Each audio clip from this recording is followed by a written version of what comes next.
अभी मजा आएगा ना भिड़ो। কাই যাবো? জিভে জারি হয়েছে ডাক্তারের বাসকে আবার আরে ওইটি ডাক্তার ঢুকে ওইটি। ও মানি হ্যাঁ মা।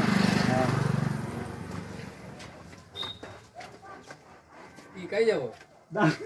ডাক্তার বাসকে ডাক্তারকে আচ্ছা ও ডাক্তার আমি বুঝছো কি হয়েছে আগে কো। জিভে জারি জিভে দাড়ি হ্যাঁ একটা কোনো ব্যাপার না আমি কত বড় বড় ইয়ে তোমার রোগ ভালো করতে পারি জিভে দাড়ি 1 সেকেন্ডে ভালো করতে পারো আগে তোমাকে পরীক্ষা अभी मजा आएगा ना भिड़ो।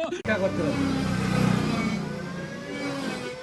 জিভে জারি পরীক্ষা পরীক্ষা নেই না টেস্ট নেই কোনো ইয়ে হয় নাকি দাদা আগে পরীক্ষা করি এই তুই ঔষধ বেরেল লিয়া শুনি আগে ছাপা কর ঔষধ বেরেল মারি ও না না তুমি আগে ছাপা কর তারপরে আমি এর জিভে জারি ভালো করিবা না ছাপা করছু বেরেলটা মার মার ঔষধ মার চুটু উঠা না না না চুটু উঠা আমি এখন পরীক্ষা করি আমার এতে টেস্ট করবা যে যন্ত্র বারকাই দাঁড়া হাতে কি গো আরে হাত উঠা তো যন্ত্র ওই তো পরীক্ষা হবে দাঁড়া টেস্ট করবা না কি পায়ে দাঁড়া দাঁড়া আমার তো ভয় লাগছে হ্যাঁ একে পায়ে টেস্ট করো अभी मजा आएगा ना भिड़ो। রক্তের পালস কমিছে দাঁড়া পায়ে টেস্ট করো হাই গো দাঁড়া দাঁড়া পিঠে টিঠে টেস্ট করি আগে আগে আগে জিভে জারি আগে টেস্ট করো আরে জিভে দাঁড়িয়ে আগে পরীক্ষা নাই করি কি তোকে অবশ্য দিয়ে দিবানি কত বড় বড় রোগ আমার এ কাই রে ও হাই গো ও আমাকে মারি দিবে ও পরীক্ষা করতে